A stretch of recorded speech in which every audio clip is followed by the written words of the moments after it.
Most investors lose money in junior mining stocks, not because the sector is broken, but because they don't know how to decode them. Headlines, hype, a few flashy drill holes suck people in, and 80% of those companies will never make it. I'm Andrew O'Donnell, founder of The Market Mindset. And after years in finance and watching billions flow in and out of this sector, I built the Drillsheet. 10 factors, 10 minutes, one score that filters out all the noise and shows you which stories deserve your money. First, rocks matter. Without continuity, without scale, without real 3D models, you've got nothing. The Drillsheet asks, is this deposit a system or is it just a one-hit wonder? Without that foundation, the stock dies. Second, bet on people, not just rocks. Has management raised money before? Have they built a mine? Have they sold a project? The Drillsheet scores the team the same way Wall Street scores CEOs, by track record, not by promises. Third, catalysts move stocks, not just rocks. Geology is the foundation, but stocks reprice on events investors can trade. Drill results that prove scale, JV deals, financing, resource updates. Without catalysts on the horizon, even great geology won't move the share price. The Drillsheet maps those catalysts on a timeline, so you know if you're looking at the next re-rate or just watching cash burn. Fourth, know your multiples. If you're paying $100 million market cap for a story your peers are paying $20 million for, you're the bag holder. The Drillsheet benchmarks juniors against peers to know if you're buying leverage or paying for hype. Now, let me be clear. The Drillsheet is not a magic number. It's not a crystal ball. It won't predict the future or tell you when to buy or when to sell. What it does is far more practical. It filters out 80% of those juniors that are just noise, and it shines a spotlight on the small minority with legitimate prospects. It's the fastest way to reveal true potential and to know the right questions to ask next. That's why we tie it to CEO interviews. We've done hundreds of CEO interviews. The score points that spotlight, and the interviews let us drill deeper. This is book one of the Drillsheet series, Unlocking Junior Mining Opportunities. 10 factors, 10 minutes, one score that filters noise and shows you the minority of juniors with a real shot. Here's how to try it. Download book one free right now. Every Friday, we go live with subscribers and we break down the 2 companies that we scored that week. If you subscribe now for just $9, we'll run a drill sheet on your pick, the company you want to see. Send us the ticker and you'll see the framework at work. Stop guessing. Start investing like the pros. Download Unlocking Junior Mining Opportunities today and join us on Friday.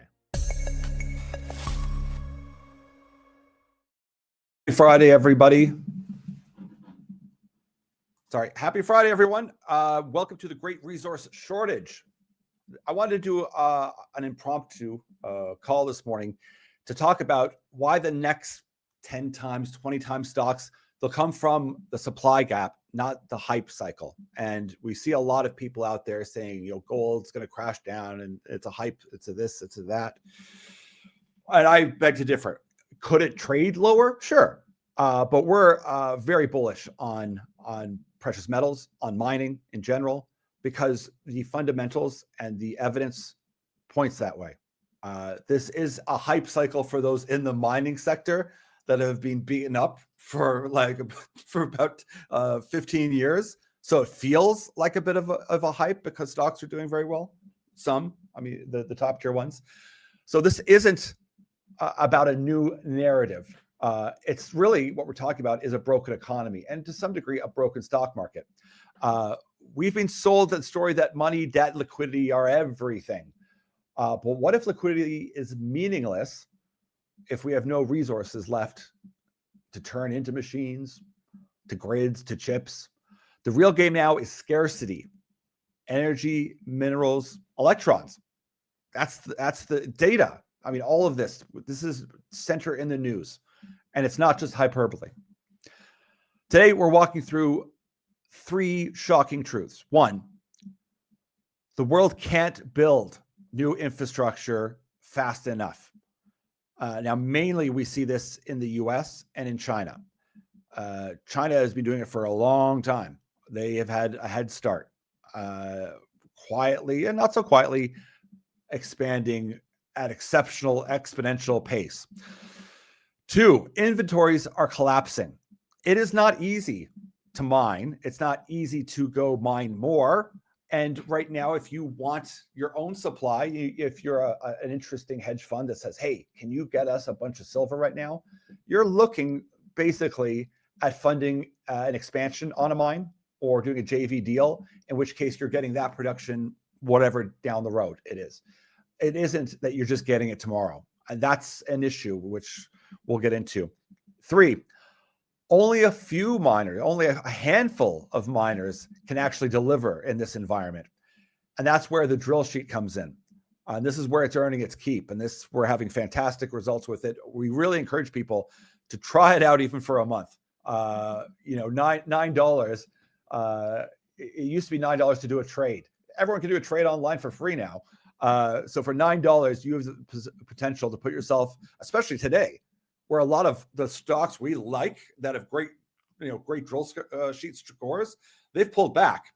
So reach out to us. If you sign up today, send me an email as well. I'll share with you a couple ideas, show you how to work it. Well, we're even offering to people Zoom calls just to really suss out, how does this work? What am I looking for here?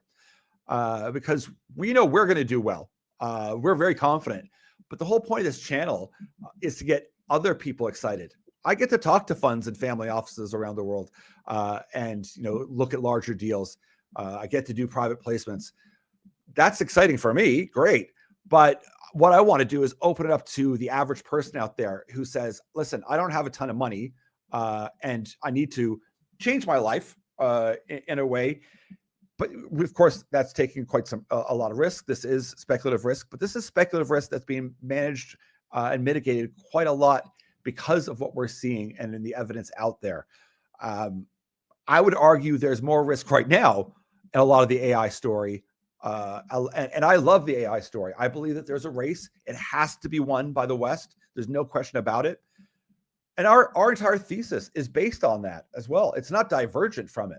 But to me, if I'm looking at risk and return, yeah, I want to know where they're getting the metals, who's providing it, who's building the infrastructure, who's involved in that. The amount of money being spent in that is huge.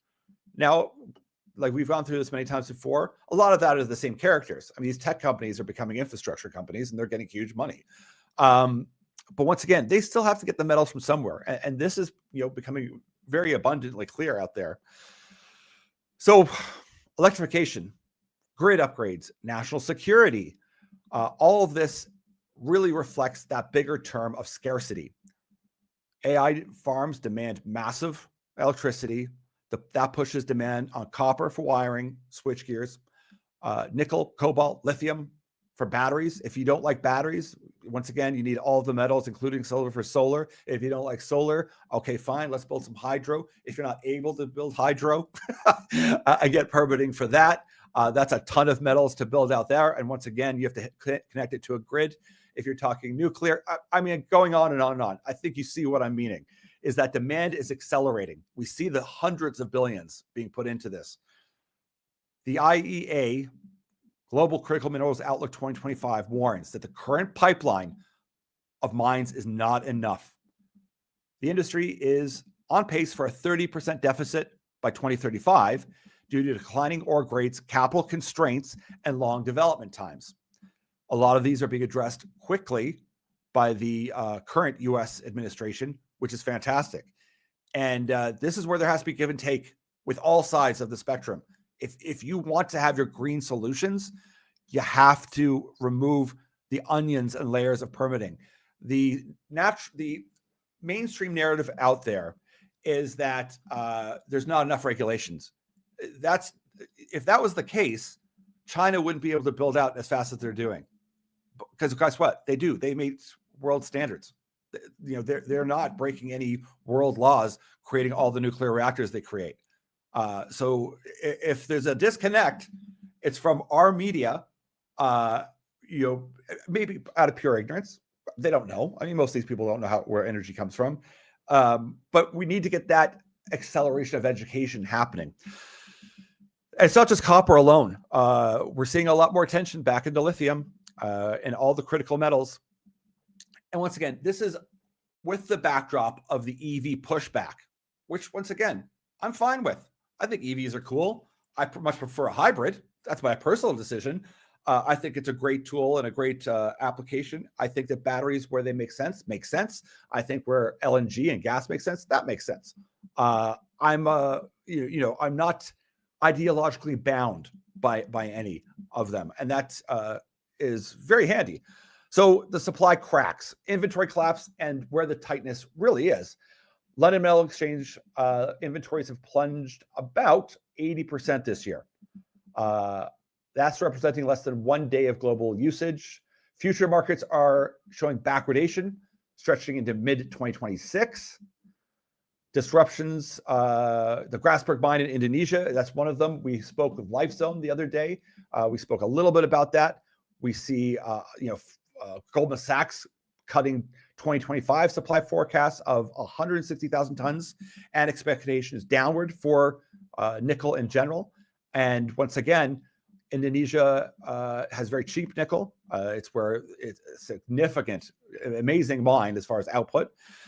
Maybe questionable as far as environmental. And certainly their natural buyer is China. It's right next door. So what does that mean? We need nickel right next door to where we're making. It doesn't make sense for us to be sending ore and processing it off in China to send it back on a tanker. That's how the world works right now. It doesn't make any sense. We need to be doing this back home, and we need to be bringing manufacturing home. That includes Canada.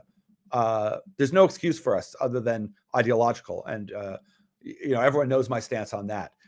We need to be thinking bigger, longer term, putting people back to work to build out all of this. And right now, you can look at, and this is the doom and gloom side of things and the extreme ends. In the US, new mines take on average 16 to 29 years. Now that is a metric or a stat that's almost meaningless. The gap is so large, but you get the drift. That's exceptionally long. Once again, is that because it doesn't meet environmental standards? No, they do plenty of environmental work, water work, you name it. That's ideological differences. That's politics. That's stopping projects, and that's unfortunate. Once again, and it's not just because of capitalism. Of course, that's part of it. Companies, supporting NGOs and funding them to stop oil or stop this, stop nuclear, stop this, stop solar. The dangers of this, the dangers of that. The downside with that, and that happens. It happens on all sides. So I'm not saying one is better than the other. Is that your average person gets absolutely swamped and overwhelmed by the amount of mixed messaging. And then when that mixed messaging and untrue messaging is piped down from a government, which sets the education standards and says, this is the truth, which by the way, isn't, that makes it even more confusing. Because when someone shows you a report and shows you the evidence that it's not that, there's a massive disconnect that people have to go through and go, well, why would my government lie to me? Which is when I always laugh. Why would my government lie to me? I think, why wouldn't it? We don't live in any, especially if you're a progressive person, you don't believe in patriotism or nationalism. That entire movement is against that. It's universalism. There's no reason why that they would feel any a kinship to you because you're a countryman or countrywoman. That's a harsh political take, but that's their ideology. And once again, whether you know that or not, you just have to listen to the ideology itself and the people leading the charge and what they're teaching in schools. The reserve illusion. Copper's proven reserves are around 870 million tons. Well, that's from the International Copper Association. That sounds fine. We've got tons of copper. So if you've got a journalist says, look, we've got 870 million tons. There's no issue here.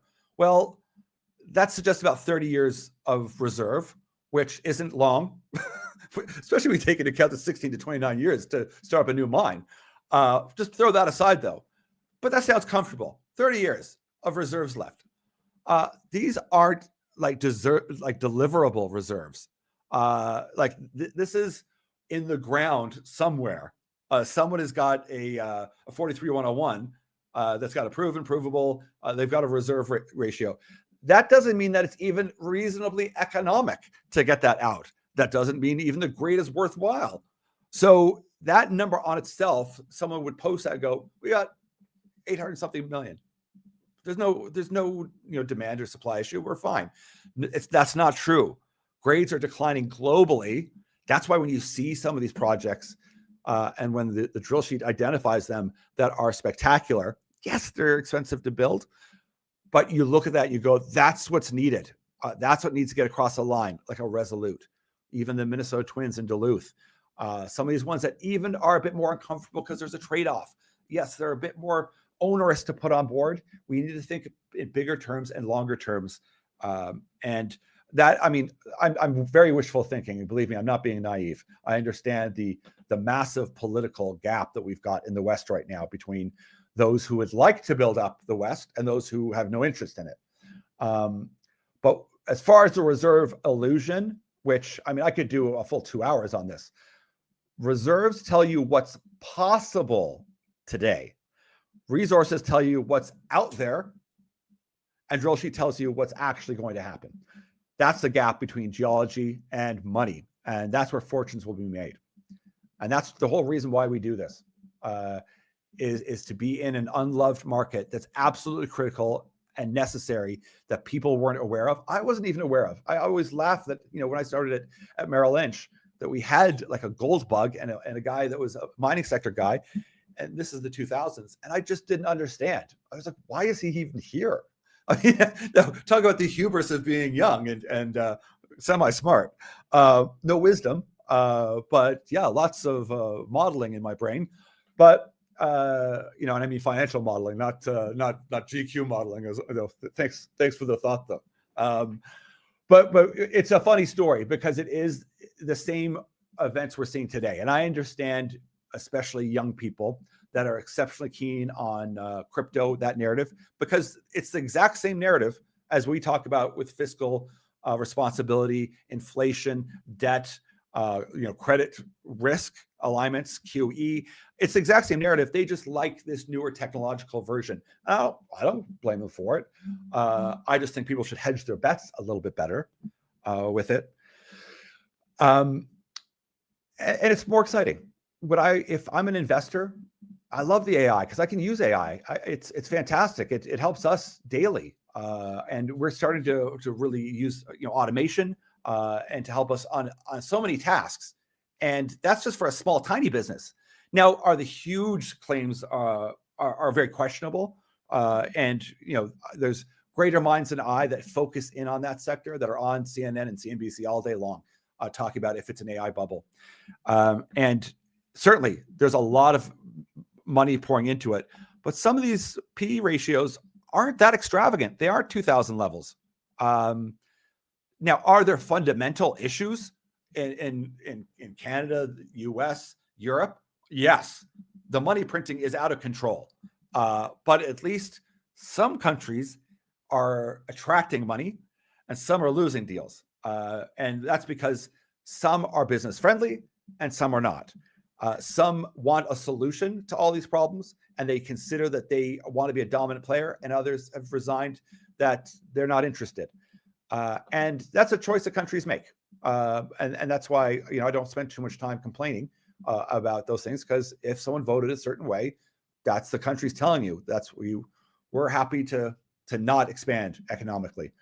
So the payoff, where does the leverage live for people? And this is where the drill sheet really matters, because when I talk to other people in silver and gold and commodity space, these aren't traders. Like they're not buying futures. I mean, that you could change your life in a positive or negative way because of the leverage you can use. But I look at physical gold and silver as being that I just haven't lost money. Yes, you can look at the chart and go, oh, that's gone up so well. It's like, yeah, it has, but it hasn't really gone up. It should go up a lot more to beat inflation, which tells you that there's more room to go. That's an uncomfortable reality that is out there. And that metric, that vision of at least the next year or so ahead is not changed in my mind. There's nothing economic that is illustrating the good times are here, even though people in the stock market, the good times are here. But those people have money that are beyond our conception. I mean, they're the billionaires, the people with $10 million, like exceptionally wealthy.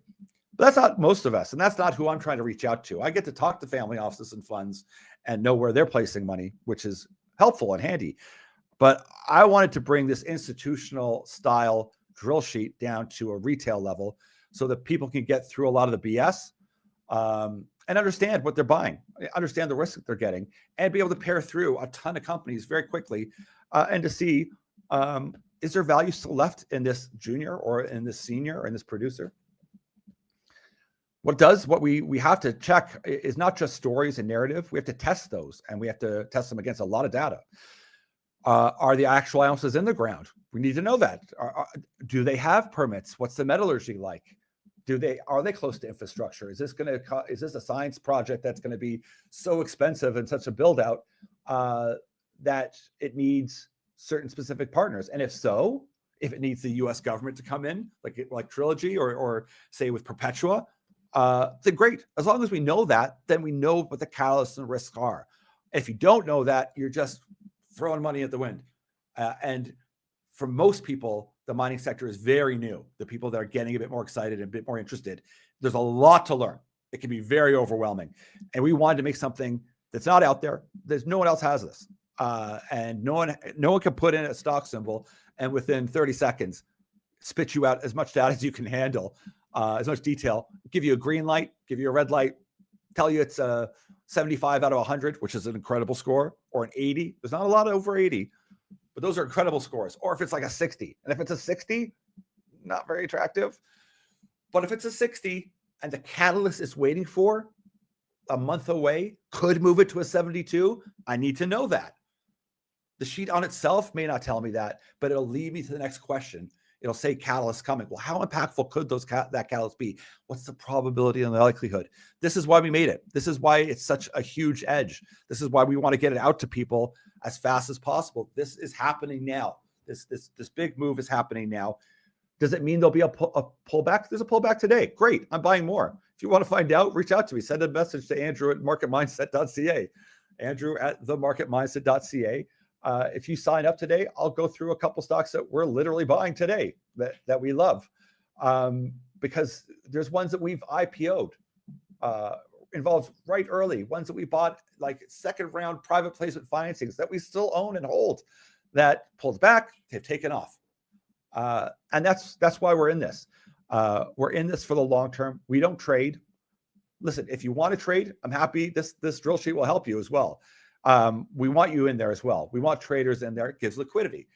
But our goal is not to just short-term trade. That's why I don't really care if gold pulls back a little bit. I think that in the course of the year, it's going up. I don't care if silver pulls back a bit because I'm not trading it. It's on a direction that is being sustained by fundamentals, by economics, by politics, and just by sound reason. And that's important. And that isn't meaning that those claiming that there'll be a pullback, that it's a this, it's a that, they're true. It's just we're not talking the same time frames. If you're a trader and you're a futures market and you're watching day to day or every other day, yeah, you need to be on this thing. You need to be watching it. If you're sitting at work and watching all day long, all right, that's one style of trading. That's not what we do. That's not what the drill sheet does. This looks to find real projects, real management teams funded properly, because we know if we look back at all the historical evidence, there's a way to optimize your ability to get maximum return. And once again, this drill sheet won't tell you a price. It isn't an analyst report from an investment bank. But what it does do is it's going to tell you engineering. It's going to tell you geometry. It's going to tell you all the metrics that set a company up for success. So it isn't predicting anything. It's telling you what reality is. Other models that tell you a stock price from forward ratios and this and that and everything else. Yeah, you're talking about probabilities and the maybes and the what ifs. That's important. Don't get me wrong. But that's not what this is doing. So scarcity isn't tomorrow's problem. It's happening right now. We see it. It's asymmetric. It's really being recognized. We see it on rare earth. That's the main focus. Antimony took off when people kind of realized, wait a second, we don't have this. That's very important. Money's being printed. We thought maybe there'd be a new administration and less printing. That's certainly not the case in Canada either.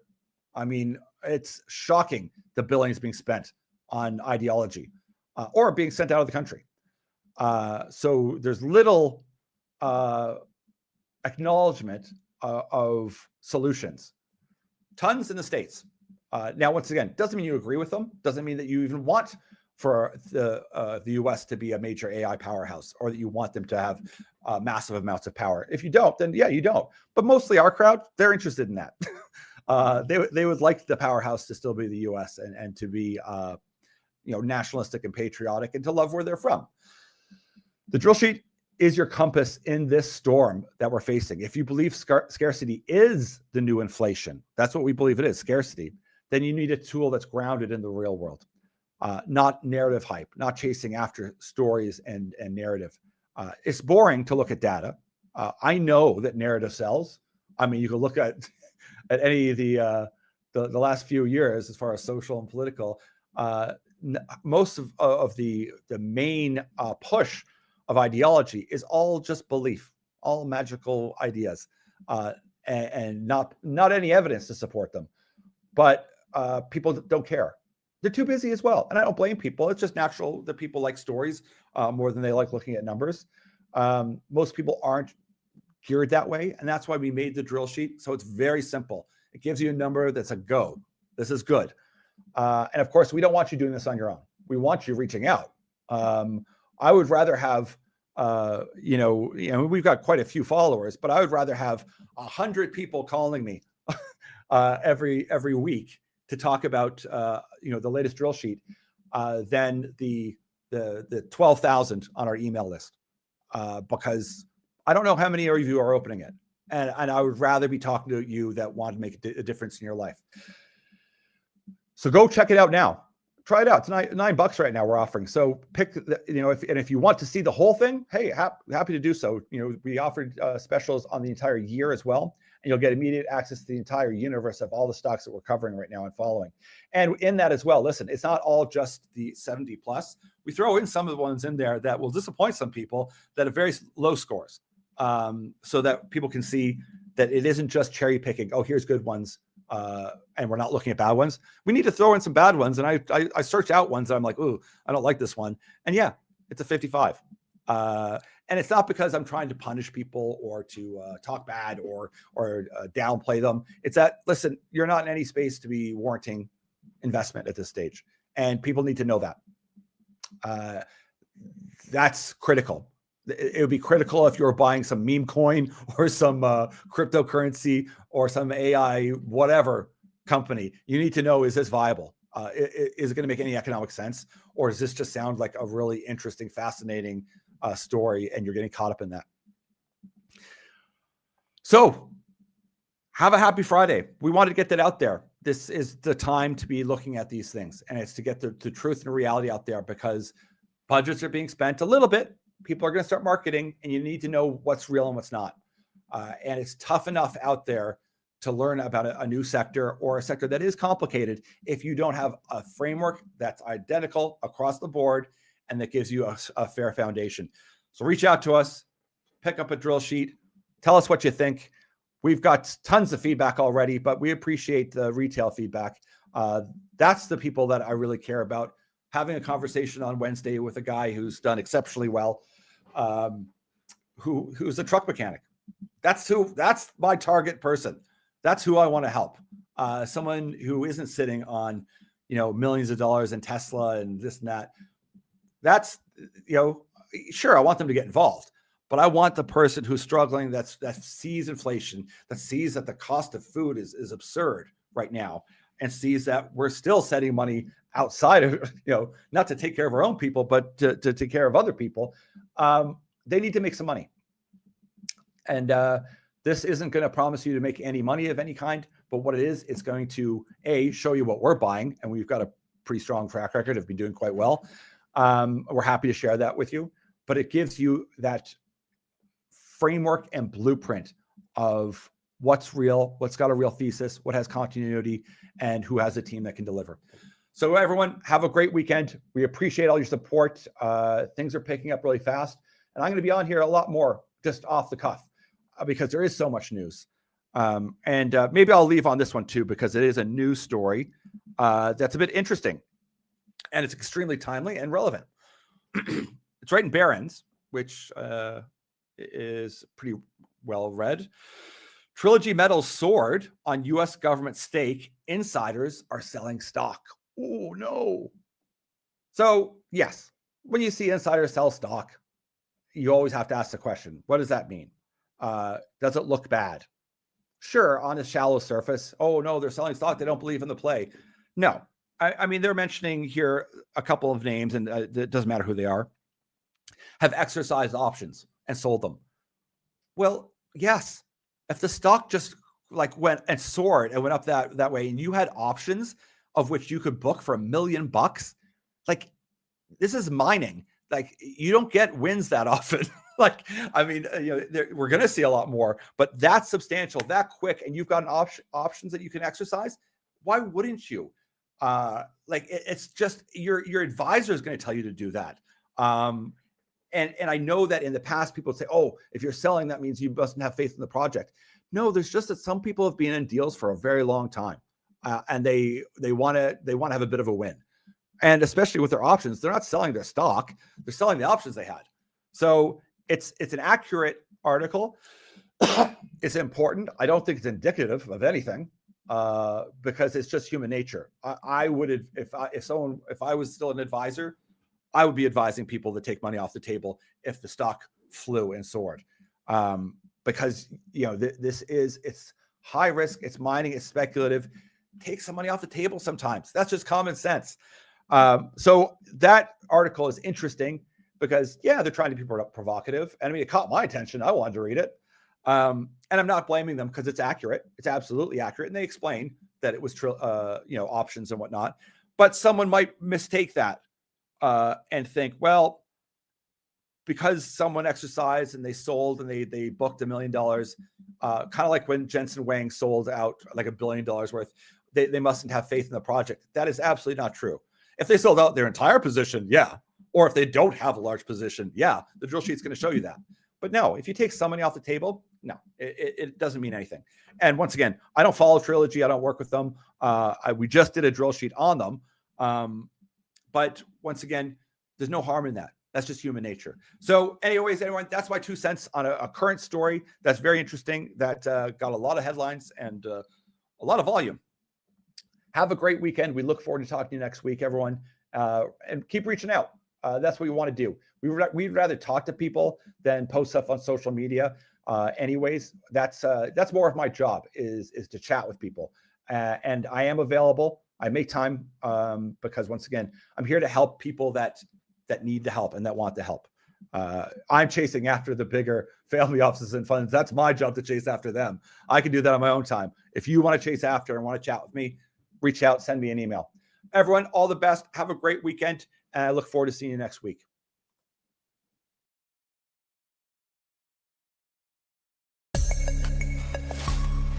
Most investors lose money in junior mining stocks, not because the sector is broken, but because they don't know how to decode them. Headlines, hype, a few flashy drill holes suck people in, and 80% of those companies will never make it. I'm Andrew O'Donnell, founder of The Market Mindset. And after years in finance and watching billions flow in and out of this sector, I built the Drillsheet. 10 factors, 10 minutes, one score that filters out all the noise and shows you which stories deserve your money. First, rocks matter. Without continuity, without scale, without real 3D models, you've got nothing. The Drillsheet asks, is this deposit a system or is it just a one-hit wonder? Without that foundation, the stock dies. Second, bet on people, not just rocks. Has management raised money before? Have they built a mine? Have they sold a project? The Drillsheet scores the team the same way Wall Street scores CEOs, by track record, not by promises. Third, catalyst move stocks, not just rocks.